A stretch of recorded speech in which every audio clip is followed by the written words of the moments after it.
কালীঘাটের ময়না সত্য কথা কয় না। এটা আমি বলছি না, তৃণমূল কংগ্রেসের নেতা, প্রাক্তন নেতা মারা গেছে রেজ্জাক মোল্লা, সিপিএম এরও নেতা ছিলেন, তিনি বলেছিলেন, আমার কথা নয়। আর আজকে মুখ্যমন্ত্রী দেখুন বলছে এসআইআর বন্ধ করে দিন। কারণ কি? গত 2-3 দিন ধরে আমাদের বসিরহাট যে এলাকা আছে দক্ষিণ 24 পরগনায়, উত্তর 24 পরগনায়, সেই বসিরহাটের উত্তর 24 পরগনার বসিরহাটে বর্ডারে অনেক মানুষ ভিড় করেছে, কয়েকশো মানুষ। বলছে কি আমরা পালাচ্ছি, কোথায়? বাংলাদেশে পালাচ্ছি। কেন বলছে? বলছে যে এনআরসি হচ্ছে। এনআরসি তো হয়নি, ও বোঝে না এসআইআর হচ্ছে। বাংলাদেশের লোক অত বুদ্ধিযুদ্ধি নেই, তো সেই এসআইআর হচ্ছে, সেই জন্য পালিয়ে যাচ্ছে। আর মুখ্যমন্ত্রী বলছে এসআইআর বন্ধ করতে হবে। তারা নিজেরা বলছে ক্যামেরার সামনে, বাড়ি কোথায়? বলে আমার সাতক্ষীরাতে বাড়ি। বাংলাদেশে সাতক্ষীরা বলে একটি জায়গা আছে, বসিরহাটের ঠিক উল্টো পাশে। কোন দিক দিয়ে ঢুকেছেন? ধামাখালি দিয়ে ঢুকেছি। ভোটার কার্ড কিভাবে বানালেন? তৃণমূলের নেতাকে 5,000 টাকা দিয়ে বানিয়েছি, কে বলছে 10,000 টাকা দিয়ে বানিয়েছে। আর মুখ্যমন্ত্রী বলছে এসআইআর বন্ধ করো। কেন? কারণ মুখ্যমন্ত্রী জানে এই বাংলাদেশ থেকে আসা এই মৌলবাদীরা মুখ্যমন্ত্রীর ভোট ব্যাংক। এরা গেল তো মুখ্যমন্ত্রীও গেল, তার পদ আর থাকবে না, সরকার আর থাকবে না। তাই যখন তারা যাচ্ছে, পেছনে নবান্নে বসে মুখ্যমন্ত্রী গান গাইছে, না যাও সাইয়া ছুড়া কে ভাইয়া, কসম তোমারি হাম মেরো পড়ুঙ্গি। পুরনো লোকেরা জানে, আমাদের অজিত দ্বারা জানে, ওনাদের আমলের গান এটা, খুব বিখ্যাত গান ছিল, না যাও সাইয়া ছুড়া কে ভাইয়া, কসম তোমারি মেরো পড়ুঙ্গি। মুখ্যমন্ত্রীও গান করছেন, বলছে বাংলাদেশের লোকেদের ছেড়ে যেও না বাবা, আমার কাছে থাকো, মেরেছো কলসির কানা, তাই বলে কি প্রেম দেব না? হতেই পারে বাংলাদেশের, কিন্তু ভোটার কার্ডটা বানিয়ে আমাকে ভোট দিয়ে জেতাও প্রতিবাদ। আমাদের ভোটার কার্ডটা দিয়ে প্রত্যেকবার ভোট দিয়ে আমাদেরকে বাঁচাও, আমাকে বাঁচাও। মুখ্যমন্ত্রী এবার জব্দ হয়ে গেছে। মুখ্যমন্ত্রী এখন এসআইআর, নির্বাচন কমিশন বলছে এসআইআর করা হবে, বাংলাদেশের মুসলিমদের এই দেশে ভোট দিতে দেয়া হবে না। আচ্ছা বলুন তো, তৃণমূলের নেতারা বলুন, বাংলাদেশের যে সমস্ত মুসলিম অনুপ্রবেশকারীরা এখানে ঢুকেছেন, তাদের কি ভারতবর্ষে ভোট দেওয়ার অধিকার থাকা উচিত? উচিত কি? তাহলে নির্বাচন কমিশন সঠিক সিদ্ধান্ত নিয়েছে। হ্যাঁ, আমার এই দেশে আমাদের খাওয়ার জায়গা নেই, চাকরির জায়গা নেই, হসপিটাল নেই, আপনাদেরকে চিকিৎসার জন্য লজ্জার বিষয়, বাঙালিকে উড়িষ্যাতে যেতে হচ্ছে।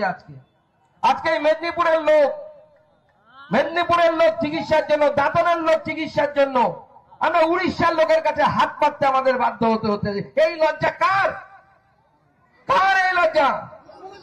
তৃণমূলের নয়, মমতা বন্দ্যোপাধ্যায়ের নয়, অভিষেক বন্দ্যোপাধ্যায়ের নয়। আর এখানকার এমএলএ, তাকে দেখা যায় সে শুধু মাল তুলতে আর গুনতে ব্যস্ত, তাই তো? শুধু ভোটের সময় দেখা যায়, আর কোন সময় দেখা যায় না এমএলএ সাহেবকে। তাই এই এমএলএ রেখে লাভ নেই, এদের প্যাকেট করে বাড়ি পাঠিয়ে দেওয়ার ব্যবস্থা করুন। বিজেপির এমএলএ দিন, বিজেপির এমএলএ কে রাস্তায় দেখতে পাবেন, কাজে দেখতে পাবেন আপনারা। আজকে এখানে কংসাবতী থেকে, এই কাঁসাই থেকে শুরু করে, সুবর্ণরেখা থেকে শুরু করে প্রত্যেক জায়গায় বালি তোলার সিন্ডিকেট চলছে। কি চলছে কিনা? ইডি এবং ইডি এনকোয়ারি হচ্ছে। ঝাড়গ্রাম থেকে একজন ধরা পড়েছে, সৌরভ রায় নামে, তার নাকি লিঙ্ক এখানে আছে, আমাকে সবাই বলছে, লোকাল লোক বলছে সে নাকি এখানে বালির ঘাট চালায়, বেআইনি বালির ঘাট চালায়, আর লক্ষ লক্ষ কোটি কোটি টাকা রোজগার এখান থেকে ক্যামাক স্ট্রিটে যাচ্ছে, মুখ্যমন্ত্রীর বাড়ির কাছে যাচ্ছে। কে নিচ্ছে? মুখ্যমন্ত্রী বলছে আমি তো নিই না, আমি কিছু জানি না। পার্থ চট্টোপাধ্যায় ধরা পড়লো, মুখ্যমন্ত্রী বলে আমি জানতামই না। শোভনদা, তারা বলছে যে আমরা তৃণমূল করি না। এখন সুদীপ বন্দ্যোপাধ্যায় ধরা পড়লো, তারা বলছে যে না, মুখ্যমন্ত্রী বলছেন আমি জানি না যে এই টাকা কে নেয়। আর মাননীয় মুখ্যমন্ত্রী, আপনি বলেছিলেন আগে জানলেই এদেরকে টিকিট দেব না, এখন সবাইকে ধরে ধরে টিকিট দিচ্ছেন। হয়তো 2 দিন পরে দেখা যাবে পার্থ চট্টোপাধ্যায় হচ্ছে তৃণমূল কংগ্রেসের ভোটে দাঁড়াচ্ছে। আর পার্থদা তখন ডেয়ার ডেভিল, জেল থেকে বেরিয়ে জামিন পেয়েছে, আদালতের রায় আমাদের কিছু বলার নেই, কিন্তু বেশি দিন বাইরে থাকবে বলে মনে হয় না। আদালতের কাছে বিচার হবে, ইডি সমস্ত তথ্য তুলে দেবে, আবার পার্থ চট্টোপাধ্যায়কে জেলের ভেতরে যেতে হবে, জেলের ভেতরে গিয়ে কাজ করতে হবে। হাজার হাজার চাকরি বিক্রি, আপনাদের কালীপদ জানা, তাই তো?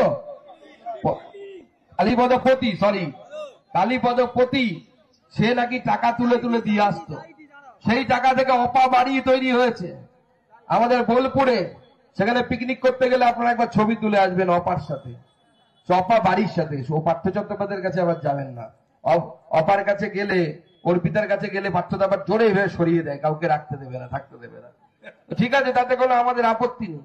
পার্থদা কি বলছে জেল থেকে বেরিয়ে এসে? বলে সবার তো দুটো করে বউ আছে, আমার একটা বান্ধবী থাকলেই দোষ। ভাবুন দেখি। আর যখন পার্থ চট্টোপাধ্যায় ধরা পড়লেন টিভিতে, সেদিন দেখি আমার পাড়াতে জানেন এখন সন্ধ্যেবেলা হলে সিরিয়াল দেখতে শুরু করে আমাদের বৌদি, মাসিমা, কাকিমা যারা আছে। সেদিন দেখি সব বাড়িতে সিরিয়াল বন্ধ, কাকিমারা, মাসিমারা তারা পর্যন্ত টিভিতে বসে বসে তারা দেখছে পার্থ চট্টোপাধ্যায়ের খবর। আমি তো অবাক, আমি জিজ্ঞেস করলাম পাশের বাড়ির কাকিমাকে, কি কাকিমা সিরিয়াল ছেড়ে আজকে পার্থ চট্টোপাধ্যায়ের অ্যারেস্ট দেখছেন, খবর দেখছেন, ব্যাপার কি? বলে ভাই, বলছে সিরিয়ালে তো দুটো তিনটে বউ আছে, পার্থদার যে কত বান্ধবী এখনো পর্যন্ত লিস্ট কমপ্লিট হয়নি, সেই ইন্টারেস্টে দেখি বান্ধবীটা কত দূর যায়। এখন সিরিয়ালে দুটো তিনটে করে বউ থাকে এক একজনের। আপনারা যারা সিরিয়াল দেখেন তারা আমার থেকে ভালো বলতে পারবে। আজকে সেই জায়গায় এই বাংলাকে পৌঁছে দিয়েছে। আজকে যে ঘাটাল থেকে শুরু করে মেদিনীপুর থেকে শুরু করে প্রত্যেকটি জেলায় যদি এই এলাকায় আপনি যান, সে পূর্ব মেদিনীপুর হোক, পশ্চিম মেদিনীপুর হোক, প্রত্যেকটি জায়গায় হাজার হাজার লাখ লাখ মানুষ তারা কাজের জন্য অন্য রাজ্যে যাচ্ছে। কি যায় কিনা বলুন? আপনাদের এখান থেকে যায় কিনা কাজের জন্য? অন্য রাজ্যে কাজের জন্য যাচ্ছে, চিকিৎসার জন্য অন্য রাজ্যে যাচ্ছে। উড়িষ্যাতে কার সরকার আছে? তারা দাতন থেকে উড়িষ্যাতে চিকিৎসা করতে যাওয়ার আগে সিদ্ধান্ত নিন, উড়িষ্যায় কষ্ট করে চিকিৎসা করতে যাব না, উড়িষ্যাতে বিজেপি সরকার আছে, সেই সরকারকে বাংলায় প্রতিষ্ঠা করব। আর মুখ্যমন্ত্রী কি বলছেন? তার দলবল বলছেন যে একজনের নাম বাদ গেলে বিজেপি নেতাদের নাকি দেখে নেবেন উনি। এখানে যে এসপি আছে, এখানে যে ডিএম আছে, তাদের পরিষ্কার করে বলে যায়, দেখুন তৃণমূল কংগ্রেসের সাথে আর আমাদের ভোটের ব্যবধান মাত্র কয়েক লক্ষ। এসআইআরে ভুয়ো ভোটারদের নাম কেটে বাদ চলে যাবে। আগামী দিনে মেদিনীপুর জেলার এই বিধানসভা সহ মেদিনীপুর জেলার সবকটি সিট নরেন্দ্র মোদীর হাতে তুলে দিতে হবে, বিজেপি সরকার এখানে তৈরি হবে। আমাদের মাননীয় প্রধানমন্ত্রীর নেতৃত্বে দেশ কোথায় এগিয়ে যাচ্ছে, আজকে গোটা পৃথিবী অবাক হয়ে তাকিয়ে দেখছে। ভারতবর্ষের বিজ্ঞান কোথায় যাচ্ছে, ভারতবর্ষের শিক্ষা ব্যবস্থা কোথায় যাচ্ছে। আমি শিক্ষামন্ত্রী, আমি আপনাদেরকে একটা বক্তব্য বলি, সাধারণ মানুষ হয়তো জানে না। আমাদের সরকার গোটা পৃথিবীতে কিউএস বলে একটা বস্তু আছে, সাধারণ মানুষ জানে না, স্বাভাবিক।